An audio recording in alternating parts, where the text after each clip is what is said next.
क्यों नहीं हो रहा है, क्यों नहीं होगा? हमारा मानव जीवन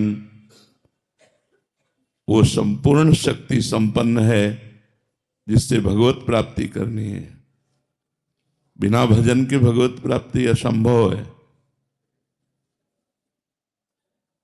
भजन हमारा जीवन। आज हम सुबह साधकों से यही कह रहे थे, लोग जीते कैसे हैं बिना भजन के?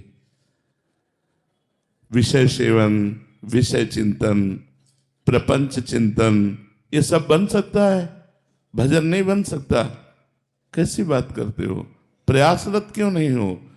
इतना क्यों इंद्रिय और मन को प्रोत्साहन दे दिया विषयों के लिए कि वो भजन के लिए ना बोल दिया कि भजन ना बने तो भगवत प्राप्ति कर? किस उद्देश्य का पालन करने के लिए मानव जीवन प्राप्त किए? क्या उद्देश्य है? क्या रुपया, समाज प्रियता, मान प्रतिष्ठा, ये सब यहीं धरी रह जाएगी। इंद्रियों का दुलार, मन का दुलार, ये नरक की प्राप्ति कराएगा। हम भगवान के निज अंश हैं। हम भगवान के भक्तों के संग से अपने मन को जबरदस्ती बलात् भजन में लगाएंगे। हम अविनाशी भगवान के अंश हैं, हम क्या नहीं कर सकते? ये कैसे कह दिया कि हम भजन नहीं कर सकते? नहीं, बिल्कुल गलत। निरुत्साहित होकर ऐसे वचन ना बोलने चाहिए और ना ऐसे वचनों को सुनना चाहिए। भजन नहीं कर सकते और सब कर सकते हैं। हमारी वाणी है, बोल सकते हैं, तो राम क्यों नहीं बोले, राधा क्यों ना बोले, कृष्ण क्यों ना बोले, मृदु क्यों ना बोले, हितकर क्यों ना बोले? हाथ है तो हम परोपकार क्यों ना करें, पैर है तो हम प्रदक्षिणा क्यों ना करें, हृदय है तो हम भगवान को समर्पित क्यों ना करें? अन्य साधन सब शून्य है, भगवान का नाम जप ही अंक है। जैसे अंक रखने से शून्य 10 गुना महत्व रखता है, अंक हटा देने पर शून्य का कोई महत्व नहीं। ऐसे ही भगवत चिंतन शून्य, हर सत्क्रिया यहां से ब्रह्मलोक तक ले जाएगी, लेकिन ब्रह्मलोक भी नाशवान है। आ ब्रह्म स्तंभ पर्यंतम सर्वम मायामयम जगत सत्यम सत्यम पुनः सत्यम हरिर नामयु केवलम। हमें ऐसा नहीं बोलना। आप चूंकि भजन कर रहे हैं, समाज के लिए प्रश्न है, लेकिन बिल्कुल हम इस बात को सुनना नहीं चाहेंगे कि हमसे भजन नहीं होता। भजन होता सिद्धों से है, साधक को जबरदस्ती भजन करना पड़ता है। हम अभ्यास योग युक्तेनो चेतसा नान्यगामिना, हम ऐसा अभ्यास इस जन्म में करेंगे, हमारा चित्त भगवान को छोड़कर और कोई चिंतन ही न करे। अभ्यास के द्वारा सब कुछ किया जा सकता है। हम निराश, हताश, उदास ऐसे व्यक्ति नहीं, ऐसे व्यक्तित्व नहीं होना चाहिए।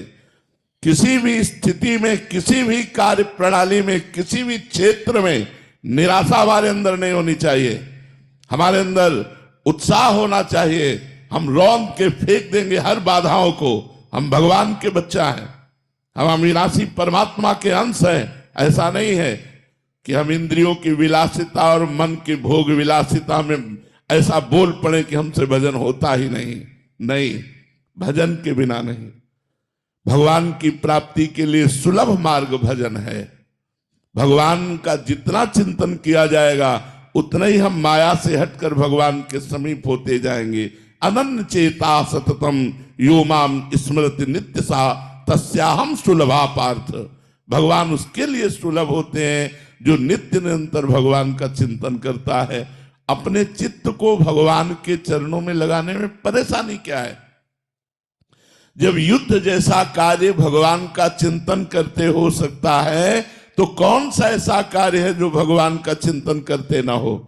हम मुख में भगवान का नाम स्मरण कर रहे हैं मधुर मधुर, और शरीर से हम चेष्टाएं कर रहे हैं, कर्म कर रहे हैं, और वो कर्म भगवान को अर्पित कर रहे हैं। हम नित्य प्रतिक्षण भगवान के नजदीक पहुंच रहे हैं। भगवान का विस्मरण करके केवल धन संपत्ति और भोगों की चाह में भटकना, ये तो दिव्य मनुष्य जीवन को व्यर्थ नष्ट कर देना है। इसलिए सबसे प्रार्थना है, ये शब्द तो आना ही नहीं चाहिए कि भजन के बिना हमारा जीवन किसी कार्य का नहीं है, हम भजन नहीं कर सकते। ये शब्द नहीं आना चाहिए कि भजन नहीं कर सकते। भजन के बिना जीवन किसी कार्य का नहीं। जब आप सुअर कुत्ता बनोगे तब भजन करोगे? जब आप पशु पक्षी बनोगे तब भजन करोगे? अरे दुर्लभो मानुषो देहो, इतना दुर्लभ मनुष्य शरीर मिला, यदि इस मनुष्य शरीर में अपने प्रभु से प्रेम न कर पाए, प्रभु को रिझा न पाए, तो और क्या है? और प्रभु के प्रेम की प्राप्ति, प्रेम मूल यह नाम है, भगवान का नाम ही प्रेम मूल है। ब्रह्म राम ते नाम बड़ वरदायक वरदान, भगवान से भी बढ़कर भगवान का नाम है।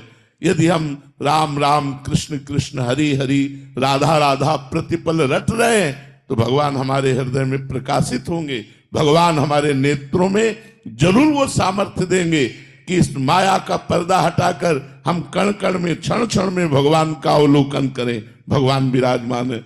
इसलिए ये निरुत्साहित करने वाली बात